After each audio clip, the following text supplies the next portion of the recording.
My wife and her friends left me in the rain, 87 miles from home. She said I needed a lesson. I didn't argue. I just watched them drive away. A black truck pulled up moments later. My bodyguard stepped out, calm and ready. I smiled as I climbed in. Her cruelty had ended. This was her last mistake. You know what they say about karma being a bitch? Well, let me introduce you to my wife, Mira. She makes karma look like a Sunday school teacher having a bad day. There I was, standing under some beat-up highway sign that looked like it had seen better decades, watching storm clouds roll and like they had a personal vendetta against me specifically. 87 miles from home. 87. That's not a quick Uber ride or a "hey, can you pick me up" situation. That's a "you're screwed, buddy" distance that requires actual planning to survive. The rain hadn't started yet, but I could smell it coming. That metallic, electric smell that makes your skin crawl and your brain start calculating how long you've got before you're completely soaked. My clothes were already damp from the humidity, sticking to my back like a guilty conscience. The asphalt stretched out in both directions like a concrete river of nothingness, and the only sound was the distant rumble of 18-wheelers that couldn't care less about some guy stranded on the side of the road. But here's the kicker. I wasn't actually stranded. Not really. See, while Mira and her little crew of enablers were probably high-fiving each other in the warm, leather-seated comfort of her SUV, congratulating themselves on teaching me such a valuable lesson, I was standing there with the biggest grin you've ever seen. Because what my darling wife didn't know, what she couldn't have known, was that this whole night was about to become the best thing that ever happened to me. Let me paint you the picture of how we got here. Dinner at some overpriced farm-to-table place where they charge you $28 for 3 radishes and call it deconstructed salad. Mira was holding court with her usual suspects. Brielle, who thinks being loud equals being interesting. Kira, who's got the emotional intelligence of a parking meter. And Tessa, who nods along to everything like one of those bobblehead dogs people put in their car windows they'd been drinking. Not enough to be legally drunk, but enough to feel invincible and make spectacularly stupid decisions. The conversation had started innocently enough, just the usual gossip about whose marriage was falling apart and whose kids were getting arrested.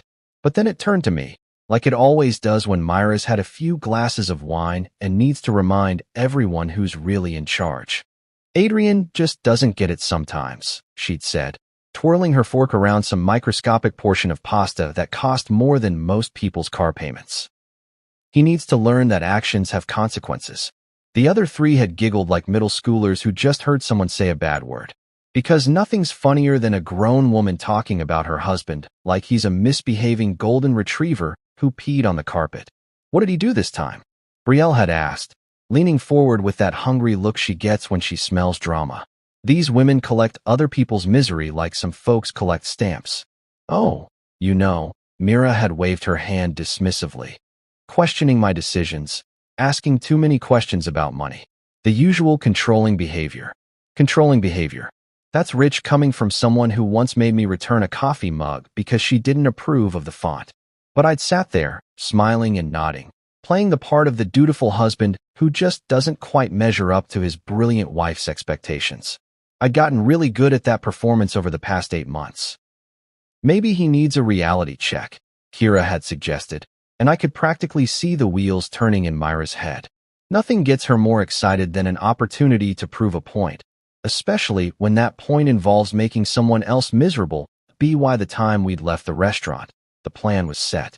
They were going to drive me out to the middle of nowhere and leave me there to think about my behavior. Just for a few hours, of course. Just long enough to teach me a lesson about respect and gratitude and all those other things that Myra's convinced I'm lacking.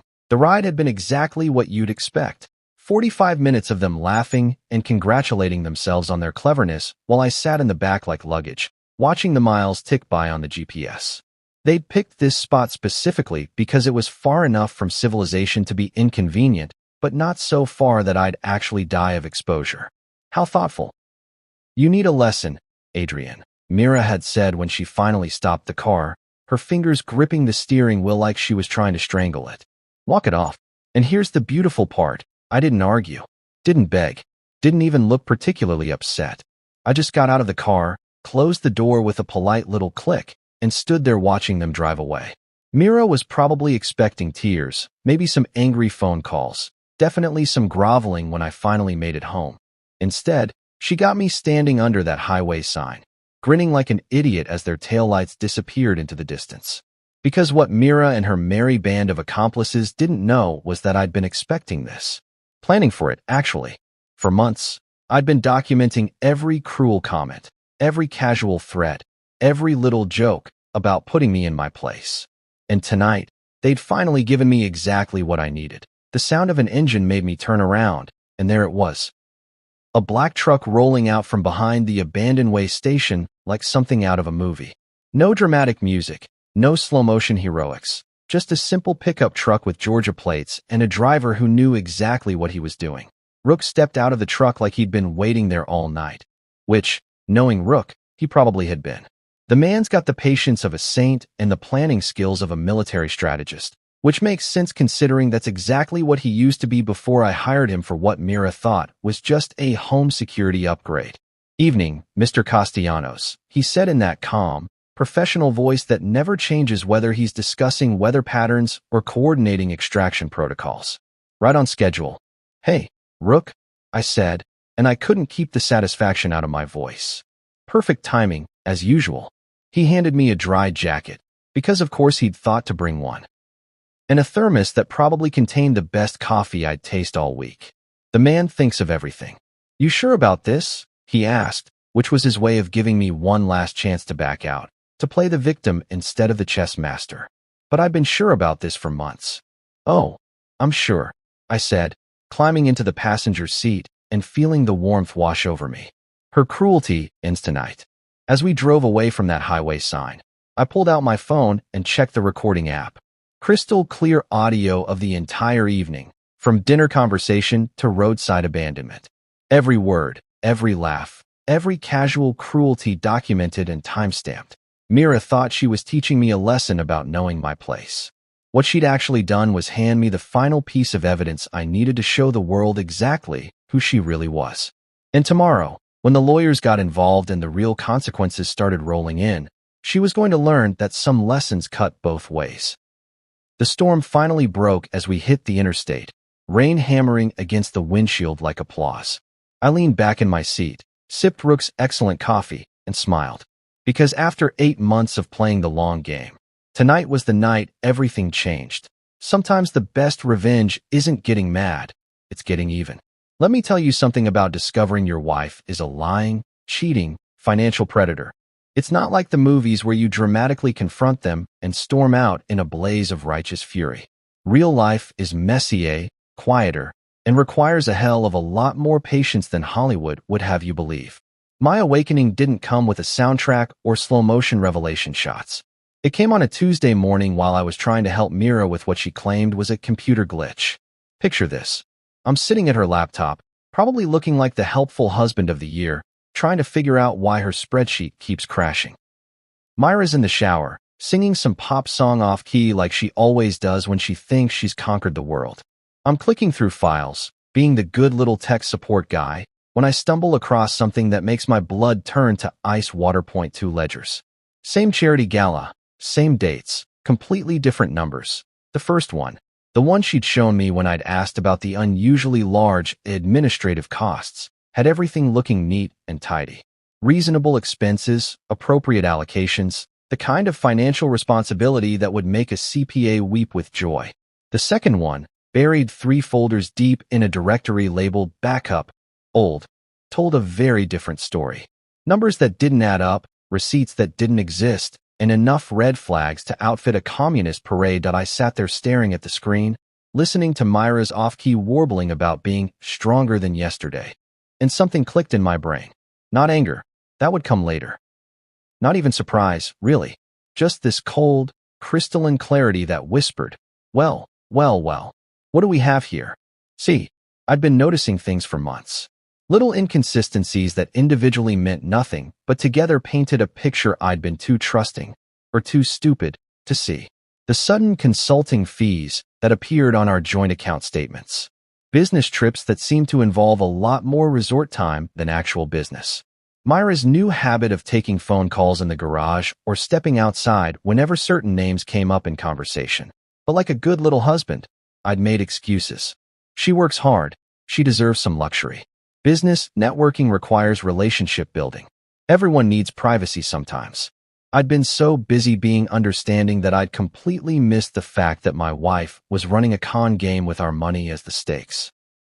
That Tuesday morning, sitting in front of two sets of books that told two completely different stories, I made a decision that would change everything. I wasn't going to confront her. I wasn't going to demand explanations or stage a dramatic intervention. I was going to do something much more dangerous. I was going to document everything. My first call was to Valentina Cruz, a forensic accountant who specializes in what the legal world politely calls financial irregularities and what the rest of us call stealing. I'd found her through a lawyer friend who'd mentioned her work on some high-profile divorce cases. Valentina has this way of talking about embezzlement like she's discussing the weather, calm, professional, and absolutely ruthless when it comes to following the money trail. "Mr. Castellanos," she'd said when I explained my situation, "I need you to understand something right up front. If we find what I think we're going to find, this isn't going to be a simple divorce proceeding. This is going to be a criminal matter." "Good," I told her, and I meant it. The second call was to a security company that specialized in what they called residential protection services. That's where I met Rook, 6 feet of calm competence wrapped in the kind of professionalism that comes from years of keeping people alive in places where that's not a given. When I told Mira I was upgrading our home security system, she'd been delighted. "Finally taking some initiative," she'd said, patting my cheek like I was a golden retriever who'd finally learned to sit. If she only knew that this security upgrade included comprehensive surveillance of her home office, complete digital forensics capabilities, and a bodyguard who could disappear into the background so effectively that most people forgot he was there.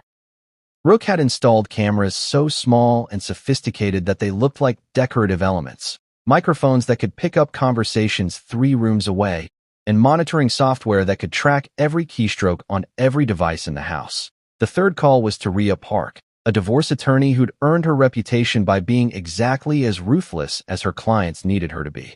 Rhea doesn't do amicable separations or collaborative divorces. She does scorched earth litigation for people who've discovered that their spouse isn't who they thought they married.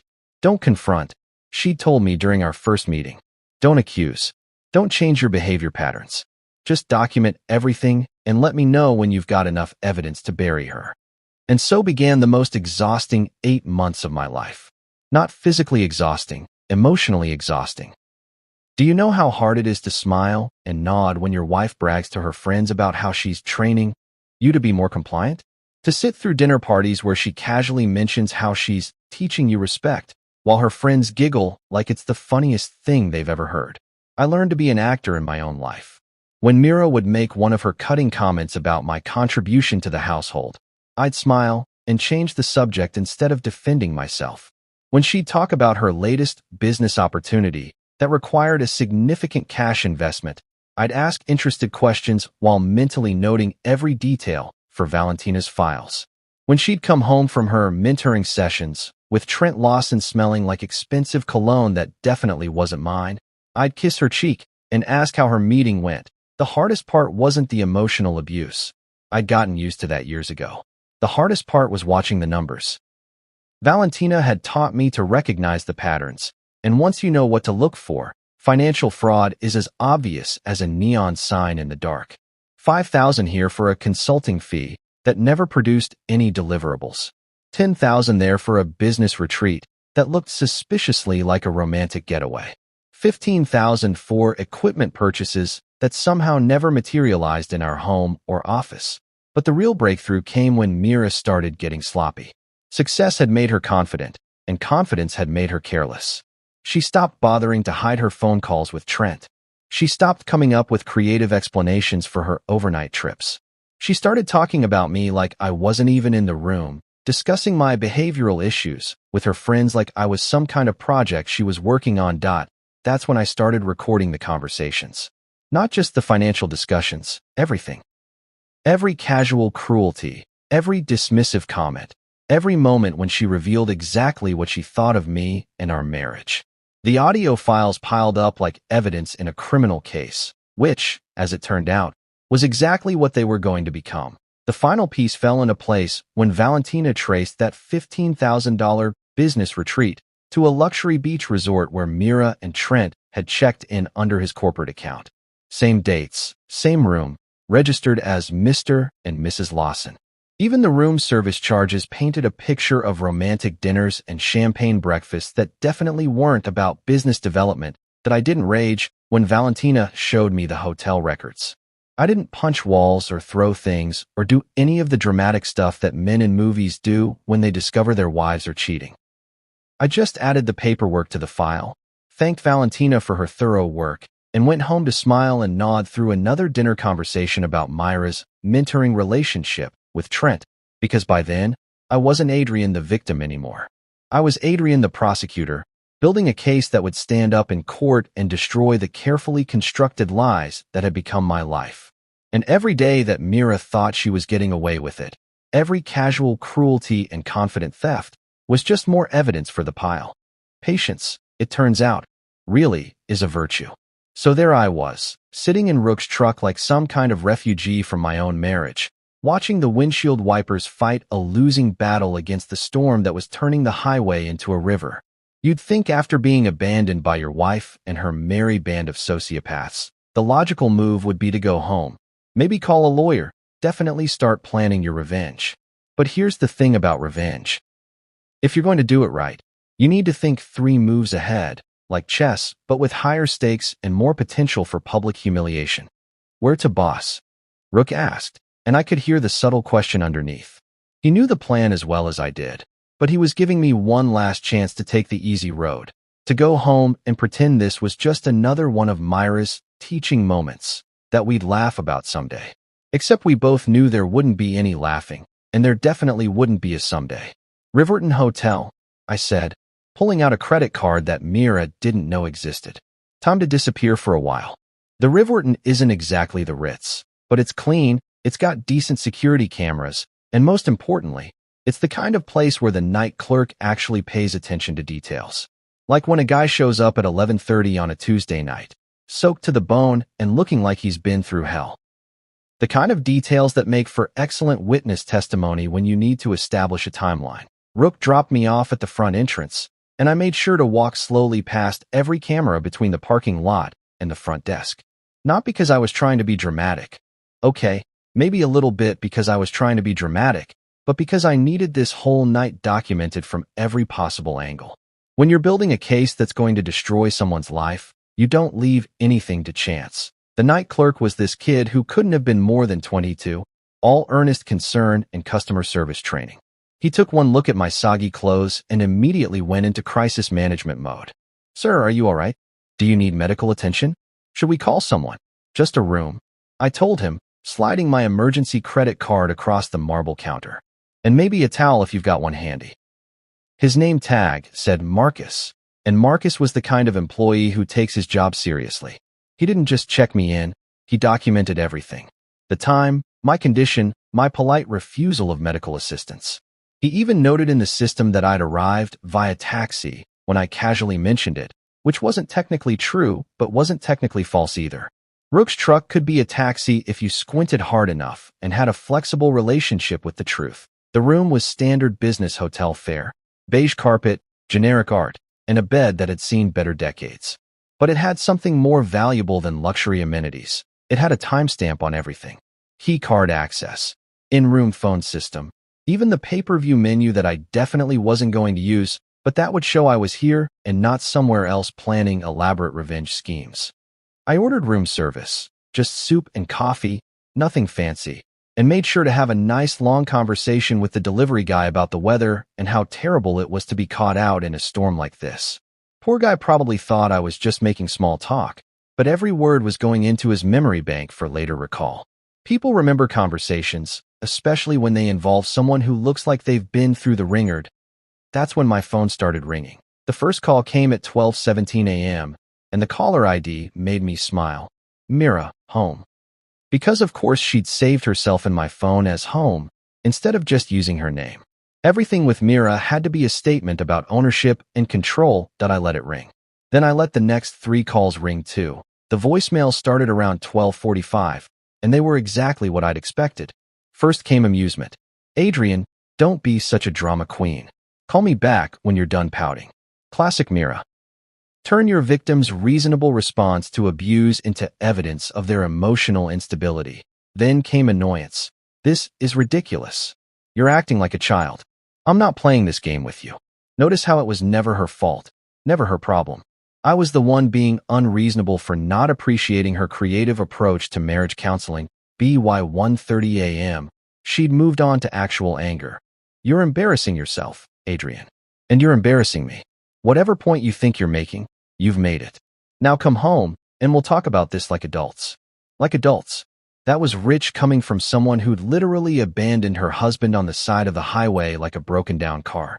But here's where it got interesting. The cavalry started arriving around 2 a.m. First, Brielle tried her hand at emotional manipulation. Adrian, honey, Myra's really worried about you. We all are. This isn't like you. Please just call and let us know you're safe. We all are. Right. Because nothing says genuine concern like a group text coordinating your guilt trip strategy. Kira went with threats. Look, Adrian, I don't know what kind of stunt you think you're pulling, but this is getting out of hand. Myra's talking about calling the police and reporting you missing. Is that really what you want? Yes. Threaten to involve law enforcement. Because that always works out well when you're the ones who committed the actual crime. But Tessa, sweet, simple Tessa, that's where things got really beautiful. See, Tessa had been drinking all night, which meant she'd completely forgotten that subtlety was supposed to be part of their strategy. Her voicemail was a masterpiece of incrimination. Adrian, oh my God, we're so sorry. We didn't think you'd actually stay out there. It was just supposed to be funny, you know? Like a prank. Mira said you needed to learn your place, but we didn't mean for it to go this far. I played that message 3 times, just savoring the pure, unfiltered admission of guilt. Then I saved it to the cloud, because you can never be too careful with evidence that good. Around 3 a.m., they must have had a strategy meeting, because the messages suddenly got coordinated. All 3 of them started sending variations of the same theme. This was all a misunderstanding. They were just trying to help our marriage. They never meant for me to actually walk home in the rain. Classic abuser playbook. Minimize, deny, shift blame. But the crown jewel came at 3:47 a.m. in the form of a video message from Tessa's phone. The 4 of them, clearly drunk, toasting with champagne glasses in what looked like Myra's living room. To teaching Adrian a lesson, Mira said, raising her glass with a smile that would have made a shark proud. Some people need to learn things the hard way.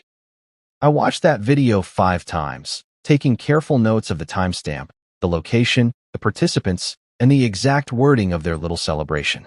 Then I forwarded it to my secure email account, uploaded it to 3 different cloud storage services, and sent a copy to Rook with instructions to add it to the legal file. By 4 a.m., my phone had finally stopped ringing, and I was sitting in that generic hotel room with a stack of evidence that would make any prosecutor weep with joy. Recordings of the abandonment, voicemails admitting guilt, video evidence of them celebrating my suffering, and a complete digital trail of their coordination efforts that I set my phone on the nightstand, pulled the covers up to my chin, and smiled at the ceiling. Tomorrow was going to be a very interesting day. But tonight, for the first time in 8 months, I slept like a baby. Sometimes the best traps are the ones people walk into all by themselves. You know that feeling when you're about to drop a bombshell so nuclear that it's going to leave a crater where someone's life used to be? That's exactly how I felt walking into the courthouse at 8:30 a.m. 3 hours of sleep and a thermos of hotel coffee powering me through what was about to become the most satisfying morning of my adult life. The rain had stopped, but the clouds were still hanging around like they wanted front row seats to the show. Rhea Park was waiting for me on the courthouse steps, looking like she'd been born in a power suit and raised on legal briefs. The woman doesn't just practice law, she weaponizes it. When I called her at 6 a.m. to set everything in motion, she'd sounded like Christmas had come early. Emergency filing went through 20 minutes ago, she said, handing me a coffee that was definitely better than what I'd been drinking. Judge Harper Lynn drew the case. She's got a reputation for not tolerating games, which works in our favor. We're in courtroom 3C at 1 p.m. What are we hitting them with? I asked, even though I already knew. We'd gone over this strategy so many times I could recite it in my sleep. Emergency injunction for spousal abandonment, coercive control, and financial misappropriation. Oh, and I added intentional infliction of emotional distress, just for fun. Her smile was the kind that should come with a warning label. Your wife's going to need a very good lawyer, and even then, she's screwed. The beauty of emergency filings is that they move fast. Too fast for the other side to mount a proper defense, especially when they're probably still nursing hangovers from their victory celebration. By 9 a.m., Mira had been served with papers that turned her world upside down. By 10 a.m., she was probably screaming at some expensive lawyer who was trying to explain that you can't unabandon your spouse on a highway. I spent the morning at Ria's office, going through our evidence one more time. Audio recordings, video clips, financial documents, hotel receipts, witness statements. We had enough ammunition to fight a small war. But the real weapon was something much simpler: the truth. When you're dealing with pathological liars, the truth is like kryptonite. It doesn't matter how good their lawyer is, you can't argue with reality. Courtroom 3C was everything you'd expect from a small-town courthouse. Wood paneling that had seen better decades, fluorescent lights that made everyone look slightly green, and the kind of uncomfortable seating that reminded you that justice wasn't supposed to be comfortable. Judge Harper Lynn looked exactly like someone who'd spent 30 years listening to people's excuses and had run out of patience somewhere around year 5 that Mira arrived 15 minutes late, which was already a bad look. She'd managed to pull together her courtroom outfit, conservative dress, minimal makeup, the whole respectable businesswoman wrongly accused aesthetic. But she couldn't quite hide the fury in her eyes or the way her hands shook slightly when she thought no one was looking. Her lawyer, some glossy downtown type who probably charged more per hour than most people make in a week, was already looking like he regretted taking this case. "Your Honor," Ria began, and her voice carried that perfect blend of professional courtesy and barely contained outrage. "My client was abandoned by his wife and her associates 87 miles from home during a severe weather event. This wasn't a marital dispute. This was criminal endangerment disguised as domestic discipline." She hit play on the audio recording, and suddenly the courtroom was filled with Myra's voice saying the words that were about to destroy her life. "You need a lesson, Adrian. Walk it off." Then came the sound of car doors slamming, an engine starting, and me standing alone in the rain while 4 women drove away laughing. The silence in that courtroom was so complete you could have heard a pin drop in the parking lot. Judge Lynn's expression didn't change, but something shifted in her eyes. Something cold and final. Myra's lawyer jumped up like his pants were on fire. "Your Honor, this was clearly a misunderstanding between spouses. My client never intended." "Counselor," Judge Lynn interrupted, and her tone could have frozen hell. "I suggest you listen to the rest of the evidence before you finish that sentence." Ria was just getting started. She pulled out the financial documents that Valentina had organized into a timeline so clear that even a first-year law student could follow the money trail. Offshore accounts that Mira thought I didn't know about. Corporate credit cards used for personal expenses. Consulting fees that went to companies that existed only on paper. "Your Honor, we have documented evidence of systematic financial abuse spanning 18 months, Ria continued, spreading the papers across the table like a poker player revealing a royal flush. "The defendant has been embezzling from both marital assets and her employer's charitable fund." That's when things got really interesting. Myra's lawyers started whispering frantically in her ear, probably trying to explain that this had just escalated from a domestic dispute to a federal crime. Myra's face went from angry to pale to something approaching panic, but we weren't done. Oh, we were nowhere near done. "Furthermore, Your Honor," Ria said, and I could hear the barely contained glee in her voice, "we have video evidence of the defendant and her co-conspirators celebrating the commission of this crime." The courtroom's big screen lit up with Tessa's drunken video masterpiece. For women raising champagne glasses, Myra's voice crystal clear. To teaching Adrian a lesson. Some people need to learn things the hard way. Their laughter echoing through the speakers like the sound of their own doom. Judge Lynn watched the entire video without blinking. When it finished, she turned to Myra's lawyer with the kind of look that could melt steel. "Counselor, does your client have anything to say about this celebration of what she now claims was a misunderstanding?" Myra's lawyer looked like he wanted to crawl under the table and disappear. Your Honor, my client was emotional and perhaps spoke unwisely, but your client, Judge Lynn said, cutting him off with surgical precision, documented herself committing what appears to be multiple felonies. In my courtroom, we call that evidence. The questions that followed were simple and sharp, designed to give Mira enough rope to hang herself. Did she abandon her husband on a highway? Yes, but it was just supposed to teach him a lesson. Did she take money from joint accounts without his knowledge?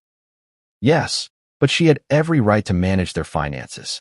Did she celebrate leaving him stranded in the rain? Well, yes, but they were just blowing off steam. Each answer was another nail in her coffin. Each excuse made the judge's expression a little colder. By the time Rhea finished presenting our case, Mira looked like someone who'd just realized she'd brought a knife to a nuclear war. When Judge Lynn finally spoke, her words fell like hammer blows. I am immediately freezing all marital assets pending a full forensic investigation. I am granting the petitioner exclusive use of the marital home. I am issuing a no-contact order preventing the respondent from harassing, threatening, or approaching the petitioner. And I am referring this matter to the District Attorney's Office for criminal prosecution. The gavel came down like thunder, and just like that, Myra's carefully constructed world collapsed into rubble. She sat there staring at the table, probably trying to figure out how a simple lesson had turned into complete and total destruction that I didn't celebrate. I didn't gloat. I just gathered my papers, thanked Rhea for her excellent work, and walked out of that courtroom feeling like I could breathe for the first time in years. Sometimes justice isn't about getting even. Sometimes it's just about getting free. You know what's funny about living in a small town? News travels faster than a speeding bullet, and gossip moves at the speed of light. By the time I walked out of that courthouse, half the county probably knew that Mira Castellanos had just gotten legally demolished in front of Judge Harper Lynn. By evening, it was everywhere. Local news, social media, even the grocery store checkout line where Mrs. Henderson from down the street was telling anyone who'd listen about that poor man who got left on the highway. The headline on Channel 7's website was pure gold. Local entrepreneur left 87 miles from home by wife and friends. Court orders emergency asset freeze. They'd managed to get a photo of me walking out of the courthouse looking appropriately shell-shocked, which was perfect for the narrative. Nothing sells a story like a good victim photo, and I have to admit, 3 hours of sleep and a morning of legal warfare had given me exactly the right look. An MY phone started buzzing around 6 p.m., and it didn't stop for the next 4 hours. Neighbors who'd never spoken to me before suddenly wanted to check on my well-being. Old college friends crawled out of the woodwork to express their shock and support. Even my dentist called to see if I was okay, which was either touching or a brilliant marketing move. I couldn't quite tell which, but the real entertainment was happening in the digital underground where I wasn't supposed to have access. See, one of the many things Mira didn't know about Rook's security upgrade was that he'd managed to mirror the group chat she used with her 3 accomplices. Every message, every photo, every moment of panic was being automatically forwarded to a secure server that would make everything admissible in court. And let me tell you, watching that chat melt down in real time was better than cable television. It started around 7 p.m. with Brielle, who apparently had the emotional intelligence of a houseplant. What the actual hell just happened? I thought this was supposed to be a simple domestic thing. Kira jumped in next, because Kira always has to be the voice of reason even when reason left the building hours ago. We need to shut this down now. Delete everything. I mean everything. Photos, texts, all of it. But Tessa, bless her heart, was way ahead of them. Too late. My cousin works at the courthouse. Says they have video of us from last night. The champagne thing. We're so screwed. That's when Mira finally showed up in the chat, and you could practically feel the rage radiating through the screen. Everyone calm down. This is just Adrian being dramatic. It'll blow over in a week. Brielle wasn't buying it. Blow over? Mira, they froze your bank accounts. This isn't blowing over, this is blowing up. The conversation devolved from there into a masterpiece of panic, blame shifting, and spectacular stupidity. Kira wanted to hire a crisis management firm. Tessa thought they should all get lawyers. Brielle suggested they claim it was performance art. And Mira? Mira was still convinced she could somehow spin this as a misunderstanding between loving spouses. But the real bombshell came around 9 p.m. when my phone rang with a number I recognized, my younger cousin Quinn. Now, Quinn and I had never been particularly close, mostly because Quinn had a talent for making spectacularly bad life decisions and then expecting the family to bail her out. But when she called that night, her voice was shaking like she'd seen a ghost. "Adrian? Oh God, I'm so sorry. I'm so sorry." "Sorry for what, Quinn?" I need to tell you something. About Mira. About what she asked me to do." And that's when the last piece of the puzzle fell into place. Turns out, my dear wife had approached Quinn 6 months ago with a proposition that was equal parts clever and disgusting.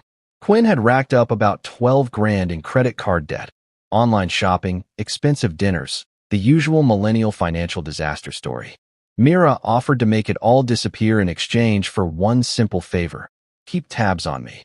She wanted to know everything. Quinn sobbed into the phone. Your schedule, your friends, who you talked to, what websites you visited. She said you were having some kind of midlife crisis, and she needed to know if you were cheating or planning to leave her. And you said yes. I needed the money, Adrian. I was about to lose my apartment. She made it sound like she was just being a concerned wife. The beautiful irony was that Quinn had been feeding Mira information about my completely boring, completely faithful routine for months, while Mira was off embezzling money and having affairs with her business mentor. It was like hiring a private investigator to follow a monk while you're out robbing banks.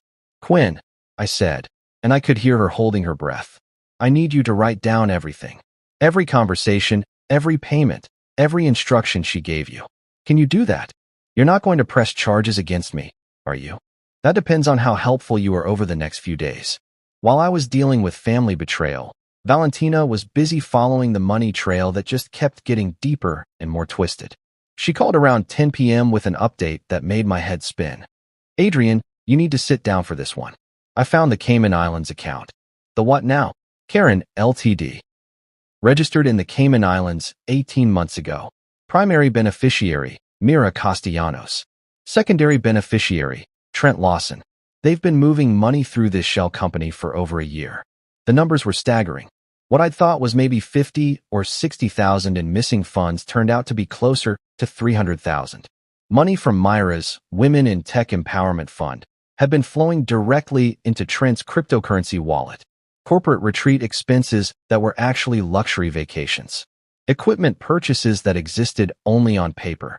"How much of this is criminal?" I asked. "All of it," Valentina said cheerfully. "Wire fraud, tax evasion, embezzlement, probably racketeering if we can prove ongoing conspiracy. The FBI is going to love this case." By midnight, Ria had compiled everything into a package that looked like a federal prosecutor's wet dream. Financial crimes, documented abuse, conspiracy to commit fraud, and enough recorded confessions to fill a small library. She'd already reached out to contacts in the district attorney's office, and the word was that they were very interested in taking a closer look at Myra's business dealings. The group chat finally went quiet around 1 a.m., probably because someone with half a brain cell had finally convinced them to stop creating evidence of their own guilt. But the damage was done. Every panicked message, every admission of wrongdoing, every attempt to coordinate their stories was safely stored on servers they didn't even know existed that I sat in my hotel room, because Judge Lynn's order meant I could kick Mira out of our house. But I wasn't quite ready for that level of confrontation yet, and reviewed the day's haul. Audio recordings, video confessions, financial documents, witness statements, and now a digital trail of conspiracy that led directly to a federal crime. 8 months of quiet work had turned into an avalanche of evidence that was going to bury Mira and her friends so deep they'd need archaeological equipment to dig them out. Sometimes the best revenge is just giving people enough rope to hang themselves. And boy, had they ever made good use of that rope. Walking into my own house with a court order in one hand and Rook beside me felt like some kind of strange homecoming. Except instead of feeling relief or comfort, I felt like an investigator entering a crime scene, which, as it turned out, was exactly what I was doing. The place looked the same as when I'd left for dinner the night before, but everything felt different. The air itself seemed contaminated with lies and betrayal, like the walls had absorbed 18 months of deception and were now quietly confessing their secrets. Mira was long gone, of course. Judge Lynn's order had been crystal clear. She had until 6 p.m. to collect essential personal items and get out. No furniture, no electronics, no access to the home office where she'd been running her little criminal enterprise. Rook had been watching the place since noon, making sure she didn't try to destroy evidence or accidentally walk off with anything that might incriminate her. She came and went around 3 p.m. He reported as we stood in the foyer that suddenly felt too big and too empty. 2 suitcases and a makeup bag. Spent about 20 minutes in the office, but the cameras caught everything. Want to see? Of course I wanted to see. Watching Mira panic in real time had become my new favorite hobby, right behind documenting her crimes and ahead of planning her complete social destruction. The security footage was beautiful in its simplicity. There was my soon-to-be ex-wife, frantically searching through filing cabinets and desk drawers like a burglar looking for the good silver. She tried to access her laptop, the one where I'd first discovered the duplicate ledgers, but Rook's security protocols had locked her out the moment the court order was filed. The look of pure rage on her face when she realized she couldn't get into her own computer was worth framing. She tried the safe too, Rook added, and there was definitely amusement in his voice. Spent 10 minutes trying different combinations before she remembered that you changed the code last month. Ah yes, the safe. Myra's little fortress of secrets that she thought was impregnable. What she didn't know was that Rook had been watching her enter that code for weeks, and the new security system included some very sophisticated recording equipment positioned at exactly the right angle to catch keypad entries. The safe was hidden behind a reproduction Monet in Myra's office. Because of course it was hidden behind art, because Mira always had to make everything into a production. Inside was exactly what we'd expected to find, plus a few surprises that made me question whether I'd ever really known my wife at all. First came the paperwork. Authorization forms with my name printed in block letters, but not actually signed by me. A prenup addendum that I'd never seen before, let alone agreed to. That would have given Mira complete control over my business assets in case of divorce. Insurance policy changes that made her the sole beneficiary of accounts I didn't even know existed. It was like finding a blueprint for identity theft written in legal jargon. Then came the personal stuff, which was somehow worse than the financial crimes. A jewelry box containing a diamond bracelet I'd never seen before, with a card that read, "To my brilliant partner in crime, T." The handwriting was definitely masculine, definitely not mine, and definitely evidence of an affair that had been going on a lot longer than I'd suspected. But the real treasure trove was in the filing cabinet that Mira had been frantically searching through on the security footage. Valentina arrived around 7 p.m. with her color-coded binders and forensic accountant superpowers, and within an hour she'd organized 18 months of financial fraud into a timeline that read like a master class in embezzlement. "Look at this," she said, spreading documents across what used to be Myra's desk and was now apparently evidence central. Every single transfer to Karen Ltd. corresponds to a major event in your marriage. Fight about money. 10,000 gets moved offshore. You question a business expense? Another 15,000 disappears into crypto. The pattern was so clear it was almost insulting. Mira had been using our marital problems as cover for systematically looting our assets. Every time I'd brought up financial concerns or asked reasonable questions about spending, she'd escalate the emotional conflict to distract me while moving money out of accounts I could access and into ones I couldn't even see. "This one's particularly clever," Valentina continued, pointing to a series of transfers from last spring. She reported these as charitable donations on your joint tax return, but the money actually went to a shell company owned by Trent's business partner. They're not just stealing from you. They're using you as an unwitting accomplice in tax fraud. Ria showed up around 8 p.m. looking like a prosecutor who'd just been handed the case of the century. She took one look at the evidence spread across the office and started making phone calls to contacts in the financial crimes unit. "This isn't just divorce court material anymore," she said after hanging up with someone who was apparently very excited about financial fraud cases. "The FBI has a task force specifically for this kind of cross-border embezzlement. They're going to want everything." That's when things got really interesting. While Ria was coordinating with federal investigators and Valentina was organizing evidence into prosecution-ready packages, I decided to do some investigating of my own. See, I knew Mira better than anyone, and I knew she had a weakness for keeping trophies of her victories that I found them in the bedroom, in a shoebox hidden in the back of her closet like some kind of psychopath scrapbook. Screenshots of bank transfers. Printed emails between her and Trent discussing their exit strategy. Photos of expensive purchases made with embezzled money. And at the bottom of the box, a handwritten list titled Adrian's Training Progress, with dates and notes about my behavioral modifications. Reading that list was like getting punched in the stomach with a dictionary of psychological abuse. March 15th. Successfully redirected his questions about Caribbean trip into argument about trust. April 22nd. Convinced him that asking about consulting fees shows controlling behavior. May 8th. Used friends to reinforce message about knowing his place in relationship. Every fight we'd had, every moment of self-doubt she'd created, every time she'd made me feel like I was being unreasonable for asking basic questions about our finances. It was all documented like a science experiment. She'd been systematically destroying my confidence and gaslighting me into submission while stealing everything we'd built together. Jesus Christ, Rook said when I showed him the list. And coming from a guy who'd spent years in places where people tried to kill him on a regular basis, that was saying something. But here's the thing about evidence. It's only as good as your ability to use it. And we were about to use all of it to destroy the carefully constructed lie that had been my marriage. Ria had already filed amended charges that included federal crimes. Valentina had traced the money trail all the way to the Cayman Islands and back. And I had documentation of psychological abuse that would make any jury want to lock Mira up and throw away the KEY.BY 10 p.m. The house that had been my prison for 18 months had been transformed into command central for the most comprehensive takedown in recent legal history. Every room told a story of deception.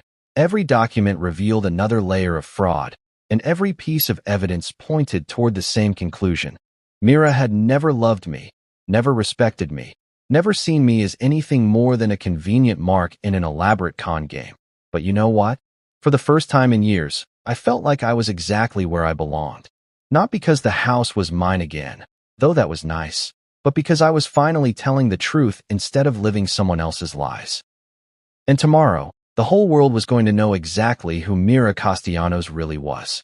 If you've never seen a sociopath realize their entire world is about to implode on live television, let me tell you, it's simultaneously horrifying and deeply satisfying.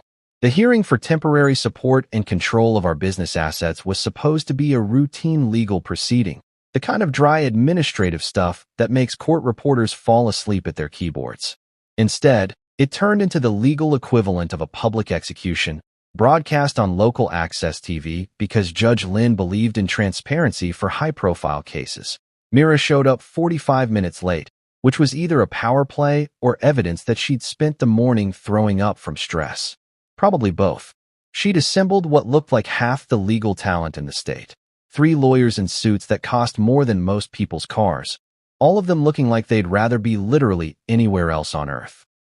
Lead counsel was some hotshot from Atlanta named Harrison Keller, the kind of guy who charges $800 an hour to tell rich people their problems aren't their fault. I, on the other hand, had Rhea Park, a banker's box full of evidence, and the quiet confidence that comes from holding all the cards in a rigged game.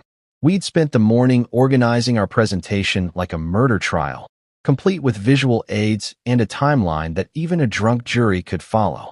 Every document had been authenticated, every recording had been verified, and every witness statement had been notarized by someone who wasn't currently under federal investigation. The courtroom was packed. Word had gotten out about the highway abandonment, and apparently half the county wanted to see how this particular train wreck would unfold.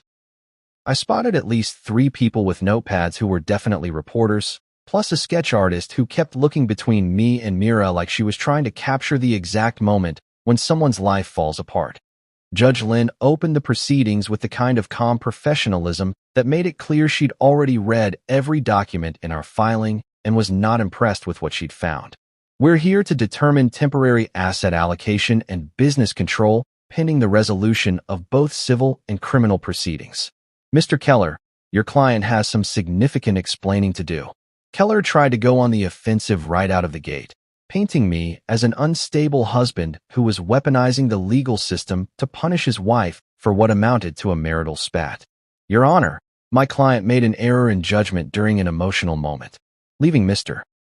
Castellanos at that location was inappropriate, yes, but it hardly justifies the nuclear response we've seen from opposing counsel. Nuclear response. Rhea stood up with the kind of smile that should come with a radiation warning. Your Honor, I'd like to present Exhibit A. She hit play on the courtroom sound system, and suddenly everyone was listening to Myra's voice saying those beautiful, incriminating words. You need a lesson, Adrian. Walk it off. Followed by the sound of car doors slamming, an engine starting, and me standing alone in the rain while 4 grown women drove away laughing. The silence that followed was so complete you could have performed surgery in it. Judge Lynn's expression didn't change, but something shifted in the atmosphere of the room, like the moment before lightning strikes. Mr. Keller, she said quietly, that didn't sound like an error in judgment. That sounded like premeditated abandonment. Keller looked like he wanted to object, but what do you say to audio evidence of your client committing the exact crime she's accused of? Instead, he tried to minimize. A momentary lapse in, we're just getting started, Rhea interrupted, and I swear I could see Myra's soul leave her body. Your Honor, I'd like the court to review our financial exhibits. That's when Valentina's months of forensic work turned into courtroom theater. Screen after screen of bank transfers, shell company registrations, offshore accounts, and wire trails that painted a picture so clear even a kindergartner could follow the money. Every stolen dollar had been traced, every fake expense had been documented, every lie had been turned into evidence. Your Honor, Rhea continued, and her voice carried the kind of prosecutorial authority that makes guilty people confess. The defendant has systematically embezzled approximately $300,000 from marital assets and an additional $400,000 from her employer's charitable fund over the past 18 months. That number hit the courtroom like a physical force. $700,000. Not grocery money or shopping sprees, serious federal crime money. The kind of money that gets you featured on true crime podcasts. Keller was scrambling now, trying to interrupt with objections that Judge Lynn shot down faster than he could formulate them. But the real fireworks started when Judge Lynn asked the question that destroyed everything. Ms. Castellanos, can you explain why you withdrew $220,000 the week of your alleged business retreat? Myra's voice, when she finally spoke, sounded like someone had filled her throat with broken glass. Vendor payments, Your Honor. Legitimate business expenses. And these vendors were located at the Atlantis Resort in the Bahamas? That's when Rhea produced the hotel ledger that Valentina had somehow managed to get from the resort's billing department. Same dates as the business retreat. Same credit card as the vendor payments. Mr. and Mrs. Trent Lawson in the presidential suite, running up champagne bills that cost more than most people's monthly rent. The courtroom was so quiet you could hear individual heartbeats. Myra's lawyers were having a whispered conference that looked like a suicide intervention. And Mira herself was staring at the table like she was trying to will herself into another dimension, but we weren't done. Oh, we were nowhere near done. Your Honor, Rhea said, and I could hear the barely contained excitement in her voice. I'd like to call a surprise witness. That's when the courtroom doors opened and Marisol Vega walked in, looking like someone who'd been carrying the weight of the world and had finally decided to put it down. Marisol had been Trent's executive assistant for 3 years, which meant she'd had front-row seats to the entire criminal enterprise. More importantly, she'd been recording conversations and copying documents for weeks, waiting for the right moment to come forward. I can't carry this anymore, she said when Judge Lynn asked why she was there. Her voice was shaking, but her words were crystal clear. They've been planning this for months. The embezzlement, the affair, even framing Mr. Castellanos for tax fraud using forged documents. The evidence she presented was devastating. Recorded conversations where Mira and Trent discussed which accounts to hit next, email chains about offshore banking procedures, and most damning of all, text messages where they laughed about how easy it was to manipulate me into signing documents I didn't understand. Mira went completely silent after that. Not the strategic silence of someone following legal advice, the absolute silence of someone whose entire reality had just collapsed. Her lawyers looked like they were mentally calculating how fast they could withdraw from the case. Judge Lynn didn't need to deliberate. I am immediately expanding the asset freeze to include all entities associated with the defendant and Mr. Lawson. I am granting the petitioner full control of all business operations. And I am referring this entire matter to federal prosecutors for criminal investigation. The gavel came down like the hammer of God. And just like that, Myra's carefully constructed empire became a federal crime scene. As I walked out of that courtroom, I could hear the reporters already calling their editors with the story of the century. Local businesswoman caught running elaborate fraud scheme, abandoned husband on highway to cover tracks. Sometimes justice isn't about getting even. Sometimes it's about watching the truth finally see daylight. You know what's beautiful about federal prosecutors? They don't mess around with half measures or plea bargains that let rich people buy their way out of consequences. When the U.S. Attorney's Office for the Northern District of Georgia got their hands on our evidence package, they moved like sharks who'd smelled blood in the water. By the time Mira and her accomplices figured out they were drowning, the feds had already circled back for seconds. The grand jury convened on a Tuesday morning in February, and by Thursday afternoon, they'd returned indictments that read like a greatest hits album of white-collar crime.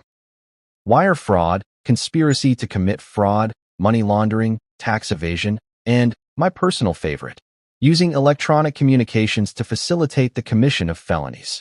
That last one covered everything from the group chat coordination to Tessa's drunken victory video, turning their own stupidity into federal evidence. Mira and Trent got hit with the full menu of charges, each one carrying enough prison time to ensure they'd be eligible for Social Security by the time they got out. But the real cherry on top was watching the legal system treat Brielle, Kira, and Tessa exactly like what they were, accessories to a crime who'd helped document their own guilt. The three of them got charged with criminal conspiracy and obstruction of justice after the FBI discovered they'd spent the night of the courthouse hearing frantically deleting text messages and social media posts. What they didn't know, because apparently none of them understood how the internet actually works, was that everything had already been backed up to cloud servers that required federal warrants to access. Their panic deletion spree just became more evidence of consciousness of guilt. The arraignments were a masterclass in watching privilege meet reality. Mira showed up in designer clothes and an attitude that suggested she still thought this was all some kind of misunderstanding that expensive lawyers could fix. Trent looked like someone who'd been living on nothing but anxiety and coffee for weeks. And the three accomplices? They looked like they'd finally figured out that actions have consequences, even when you're white, educated, and used to getting away with everything. But the real entertainment came during the plea negotiations, which I got to watch from the gallery like it was live theater. Trent folded faster than a lawn chair in a hurricane, taking a plea deal that included full cooperation with prosecutors in exchange for a reduced sentence. 5 years in federal prison, followed by 3 years of supervised release and complete financial restitution. His cooperation included turning over passwords to encrypted accounts, recordings of conversations with Mira about money laundering, and a detailed timeline of their criminal partnership that read like a how-to guide for embezzlement. Mira, on the other hand, fought like someone who genuinely believed she could lawyer her way out of recorded confessions and bank records. Her legal team burned through 3 different defense strategies before settling on the classic blame the victim approach that works so well in domestic violence cases. According to her lawyers, I was a controlling husband who'd driven her to desperate measures, and the embezzlement was really just a woman trying to establish financial independence from an abusive marriage. The problem with that defense? We had 18 months of audio recordings that proved exactly the opposite. Every conversation where Mira threatened me, every casual cruelty, every moment where she treated me like a misbehaving pet. It was all admissible evidence that painted a very different picture of our marriage. The criminal trial started in September, almost a year after that night on the highway. Federal court is a different animal from state proceedings, more formal, more serious, and staffed with people who've seen every scam in the book and aren't impressed by much of anything. The jury was a mix of working-class folks who understood exactly what it meant to have someone steal your money, and they were not sympathetic to tales of privileged women who needed to embezzle hundreds of thousands of dollars to feel empowered. Marisol's testimony was devastating. 3 days on the witness stand, walking the jury through recorded conversations where Mira and Trent discussed their exit strategy and laughed about how easy it was to manipulate me into signing financial documents. She'd kept meticulous records. Dates, times, amounts, even screenshots of text messages where they celebrated successful transfers to offshore accounts. But the moment that sealed Myra's fate was when the prosecutor played the audio recording from that night on the highway. Not just the abandonment. The entire evening, from dinner conversation to roadside cruelty. The jury got to hear Myra discussing her plans to teach me a lesson, while she was actively stealing our money and cheating with her business partner. The verdict came back after 6 hours of deliberation, guilty on all counts. Wire fraud, conspiracy, money laundering, and tax evasion. The judge called their crimes an elaborate scheme motivated by greed and executed with callous disregard for the victim's well-being. Sentencing was 3 weeks later, and Judge Richardson delivered the kind of judicial smackdown that law students will probably study for decades. Myra got 4 years in federal prison, followed by 3 years of supervised release, complete financial restitution, and a lifetime ban from working in financial services. The judge specifically noted that her pattern of manipulative behavior and complete lack of remorse made her a danger to any future victims. Trent got his 5 years as agreed, but the judge made it clear that his cooperation was the only thing standing between him and a much longer sentence. Mr. Lawson, you were an adult when you chose to prey on the trust of charitable organizations and exploit your professional relationships for personal gain. The only reason you're not facing a decade in prison is your willingness to help us understand the full scope of this criminal enterprise. The 3 accomplices got probation and community service, plus fines that would keep them financially uncomfortable for the foreseeable future. The judge was particularly harsh with Brielle, noting that her active participation in the highway abandonment showed a level of cruelty that goes beyond mere conspiracy. But the real consequence, the one that probably hurt more than prison time, was the complete destruction of their social and professional lives. The story had gone national by then, picked up by true crime podcasts and social media accounts that specialized in wealthy people getting their comeuppance. Myra's Women in Tech Empowerment Fund became a punchline about how not to run a nonprofit. Trent's consulting business collapsed when clients realized their advisor was a convicted felon. Even their friends abandoned them. The social circle that had enabled and encouraged their behavior suddenly developed collective amnesia about ever knowing them. Country club memberships were quietly revoked. Professional associations issued strongly worded statements about ethical standards. The same people who'd laughed at their casual cruelty were now pretending they'd never met them, that I watched it all from a distance, feeling something that wasn't quite satisfaction, but wasn't sympathy either. More like the quiet relief that comes from finally putting down a weight you'd been carrying for so long you'd forgotten what it felt like to stand up straight. Justice isn't always about revenge. Sometimes it's just about making sure the truth finally gets told and letting the consequences fall where they may. And sometimes, the consequences are exactly what people deserve. You know what nobody tells you about winning a massive legal victory? The morning after the sentencing, you wake up in an empty house with nothing but silence and the weird realization that revenge, no matter how satisfying, doesn't actually fill the hole that abuse carved out of your life. Don't get me wrong, watching Myra get dragged off in federal custody was deeply therapeutic.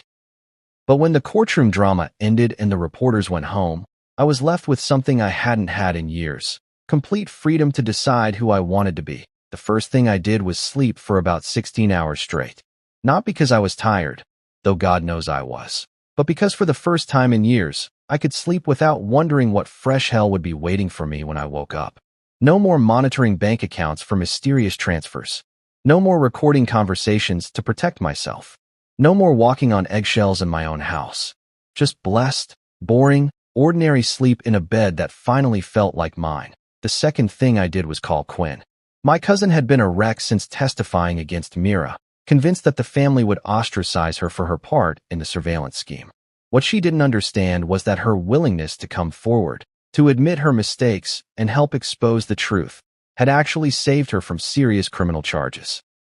The prosecutors had been preparing to indict her as an accessory until she cooperated fully and testified without immunity. "I keep thinking about what could have happened if I hadn't called you," she said when I picked her up for lunch at a diner that served coffee strong enough to wake the dead. What if I just kept taking her money and pretending everything was normal? But you didn't, I reminded her.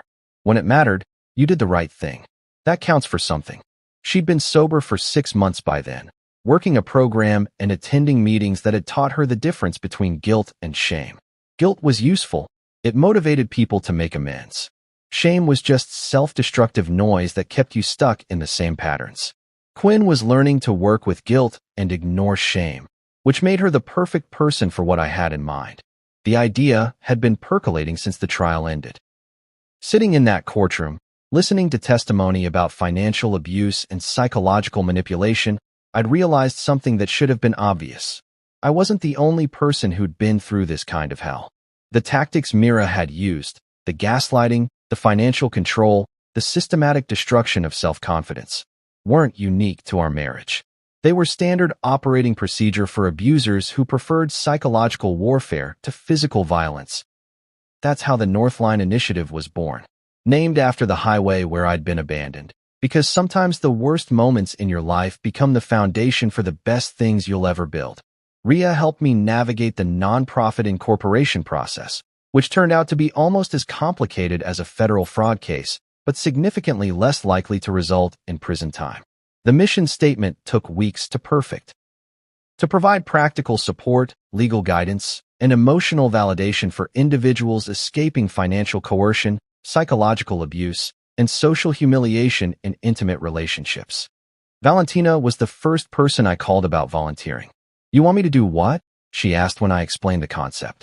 "Run a forensic accounting clinic twice a week.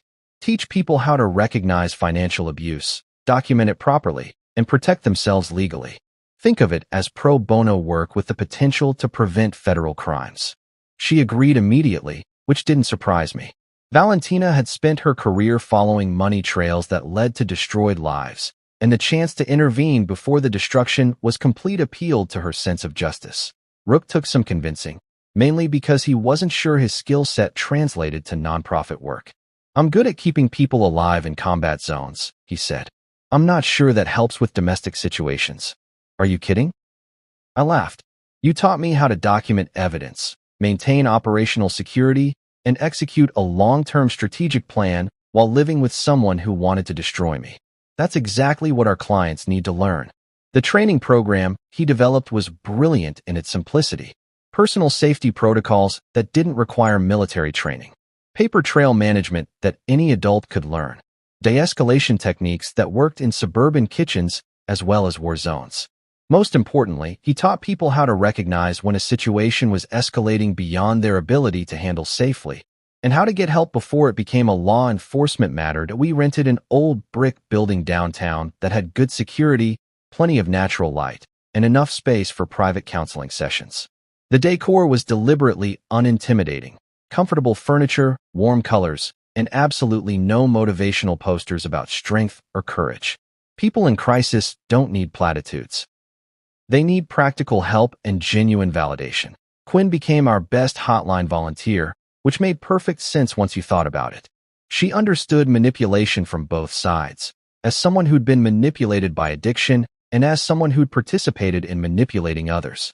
When panicked callers reached out at 2 a.m., convinced they were losing their minds, Quinn could talk them through the reality check they needed. "You're not crazy," she'd tell them, walking them through the same basic steps every time. Freeze the credit card he doesn't know about. Screenshot that threatening text message. Take photos of any physical evidence. Forward that email to a secure account. And remember, you don't have to solve everything tonight.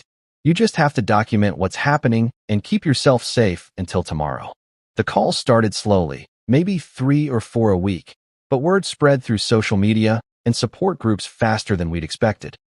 Within 6 months, we were handling 20-plus calls a week from people who'd found our website or gotten our number from someone who'd gotten our number from someone else. Teachers who discovered their spouses were stealing from school fundraisers. Small business owners whose partners were embezzling from company accounts. Stay-at-home parents who'd been systematically cut off from family finances and convinced they were too stupid to understand money. Each case was different in its specifics, but identical in its pattern. Someone with power using that power to control, manipulate, and abuse someone with less power. The tools varied, financial control, social isolation, psychological manipulation, but the underlying dynamic was always the same. What surprised me was how many men called. The cultural narrative about domestic abuse focuses heavily on women as victims, which makes sense given the statistics. But financial and emotional abuse crosses gender lines more than people realize, and men who find themselves trapped in controlling relationships often have even fewer resources than women. They're embarrassed to admit they're being abused by someone smaller or weaker, ashamed that they can't just man up and fix the situation, isolated from support systems that assume all abusers are male, that we help them all, without judgment or demographic requirements. Because abuse is abuse, regardless of who's doing it or who's suffering through it. By the end of our first year, we'd helped 47 people escape abusive situations, prevented an estimated $2 million in financial fraud, and established partnerships with 3 law enforcement agencies that now referred cases to us regularly. Most importantly, we'd created something that would outlast my anger, outlast my need for revenge, and hopefully outlast me entirely. A place where people could come when they felt like they were drowning and leave with a life preserver and a map to shore. Sometimes the best way to heal from trauma isn't to forget it happened. Sometimes it's to make sure it never happens to anyone else. 18 months after that night in the rain, when I thought I'd finally put Mira and her particular brand of poison behind me, she managed one last spectacular display of her complete inability to learn from consequences. The letter arrived on a Tuesday, because of course it did, Tuesdays being the universe's preferred day for delivering emotional sucker punches, with the Georgia Department of Corrections return address that made me smile before I even opened it. The handwriting was still perfect, still the same careful script she'd used to forge my signatures on financial documents. Some things never change, even in federal prison. The content was pure Mira. A masterclass in projection, blame shifting, and the kind of delusional thinking that probably made her very popular with the prison psychologists. Adrian. It began because she'd never been one for traditional letter-writing courtesy. I hope you've had time to reflect on your role in what happened to our marriage. I know you always struggled with taking responsibility for your actions, but I hope this experience has taught you something about the consequences of vindictive behavior. I had to pause there to appreciate the sheer audacity. The woman who'd abandoned me on a highway, stolen $700,000, and celebrated both crimes on video, was lecturing me about vindictive behavior. It was like getting a fire safety lesson from an arsonist. She went on for 3 pages. 3 full pages of prison commissary paper filled with complaints about how unfair her sentence was, how I'd manipulated the legal system, and how she hoped someday I'd understand that everything she'd done was really my fault for being such a difficult husband. The level of self-delusion required to write that letter from a federal penitentiary was almost impressive in its consistency, but the closing line was what made it worth framing. I hope you learned your lesson. I read that sentence 5 times, each repetition more hilarious than the last. My lesson.